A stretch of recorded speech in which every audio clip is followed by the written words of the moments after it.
It happens in the first 5 seconds. Someone says, "Hi, I'm..." And by the time you are shaking their hand, the name is already gone. Not fading. Gone. And here is the strange part. You remember their face. You remember what they were wearing. You remember the story they told about their dog, their job, the way they laughed. Everything except the one thing they actually told you. And then comes the quiet panic. Calling them, "Hey, you." Avoiding their name for months. Introducing them as, "And this is my friend." If that is you, you have probably wondered quietly whether something is wrong with your memory. It is not.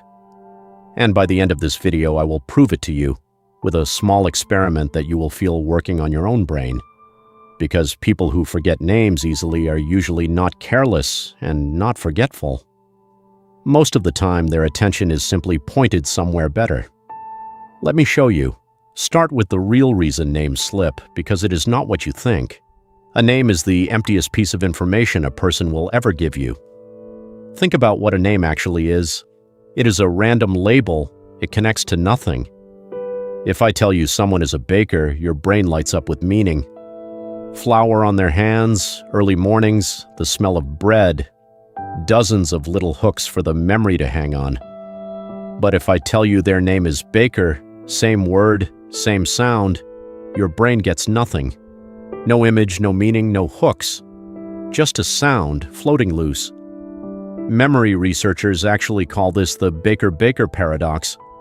The same word is easy to remember as a job and hard to remember as a name, because memory is not a recorder. It is a web. New things stick when they connect to old things. And a name, on its own, connects to nothing at all. So when a name slides out of your head, that is not your memory failing. That is your memory doing exactly what it was built to do, keeping what has meaning, and letting go of what does not. But that is only half of the story, because there is a specific moment where the name is lost, and it is earlier than you think. It is not that you forget the name. It is that you never actually hear it.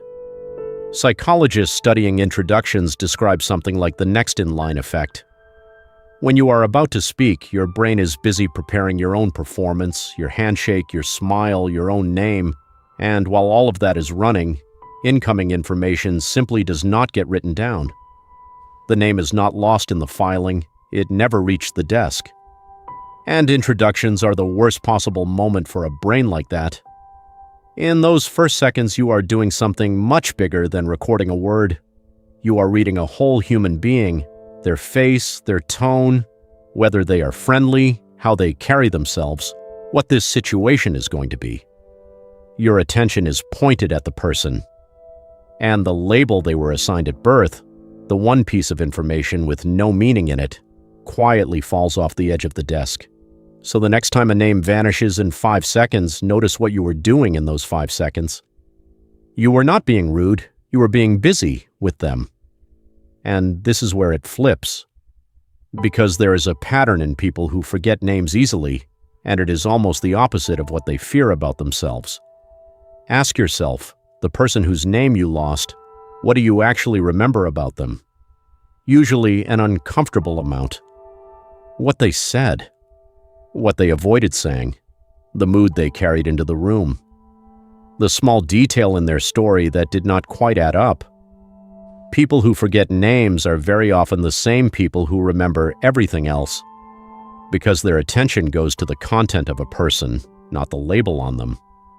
There is a reason a librarian remembers where the book lives and not the code on its spine. The code is for the system. The book is the point. So the trait you have been apologizing for may actually be a signature of how deeply you process people. You skip the label and read the book. The problem was never that you do not care about people. It is that you care about the wrong part for a world that runs on labels. Now the experiment I promised. Let us prove all of this on your brain right now. A minute ago, I told you about a man. Without scrolling back, try to answer 2 things. What was his job? And what was his name? Notice what happened. The job is right there. Baker. Easy. The name takes a second, even though it was the exact same word. Same sound, same syllables, one had meaning, one was a label. You just felt the difference between information with hooks and information without them. That is the whole mechanism demonstrated on you in real time. Your memory is not weak, it is selective. And it has been selective in the same direction your whole life, toward meaning. So what do you do about it since the world does still expect you to know names? 3 small things, and they all work by giving the name what it never had. Meaning. First, use the name within the first 10 seconds. Say it back. Nice to meet you, Sarah. That one repetition moves the name from sound to action, and action gets written down. Second, hang it on a hook. Connect the name to anything concrete, another Sarah you know, a rhyme, an image. The sillier the better. You are manually giving the label the meaning it does not have on its own. And third, if it is already gone, stop hiding for months. Just say, early, I am so sorry. Your name slipped past me. I was listening to what you were saying. Watch what happens. Nobody is offended. Because you have just told them the truth, and the truth happens to be a compliment. So the psychology of people who forget names easily is not the story of a bad memory. It is the story of a memory with priorities.